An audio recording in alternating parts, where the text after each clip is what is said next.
Kalau kami dari tim pengacara tidak bisa mengomentari itu karena itu bukan ranah kami ya. Kami mengharapkan paling tidak beliau sebagai pimpinan DPR mengatensi kasus ini supaya jangan sampai ada upaya-upaya penekanan-penekanan, pengarahan-pengarahan yang membuat hakim-hakim ini menjadi tidak independen, tidak bebas dan tidak lagi profesional.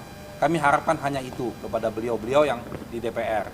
Kita harapkan di negara ini ada kepastian hukum sehingga investasi bisa masuk ke negara ini dan ekonomi kita semakin membaik. Itu harapan kita. Bapak akan mengajukan pengampunan nggak sih Pak ke Pak Presiden gitu? Kalau itu kan hak prerogatifnya Presiden. Kewenangan beliau.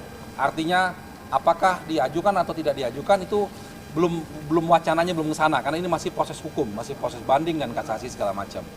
Sehingga tolonglah lihat bahwa kasus ini ada masalah dalam proses penegakannya supaya betul-betul ada kepastian dan keberanian dalam hakim memutus perkara ini.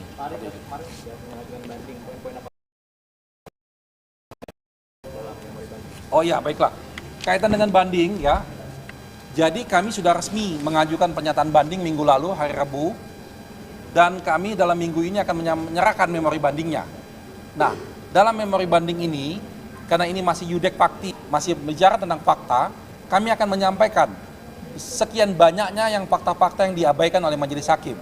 Sehingga dalam hal ini kami minta supaya majelis hakim tingkat banding mempertimbangkan fakta-fakta yang diabaikan tersebut. Lalu kami juga akan mencoba mengajukan kembali beberapa saksi dan beberapa ahli tambahan dalam proses banding tersebut. Semoga ini bisa diterima dan bisa diputus oleh majelis hakim. Kira-kira itu intinya. Ada saksi faktanya Bang? Kami lagi coba untuk ajukan.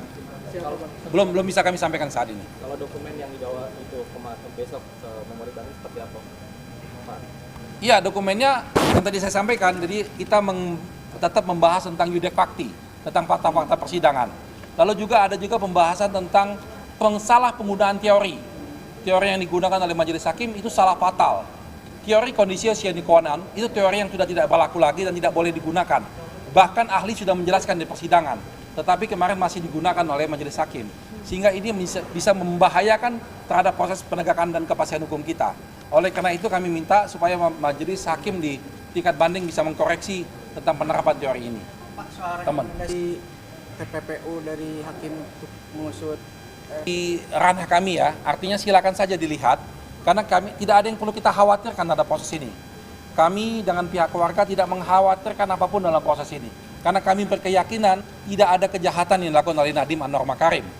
Ya, kami meyakini itu dan kami yakin betul semua proses sudah dilakukan secara benar. Sehingga apapun upaya-upaya yang didasari oleh emosi, oleh ambisi, kami tidak khawatirkan itu.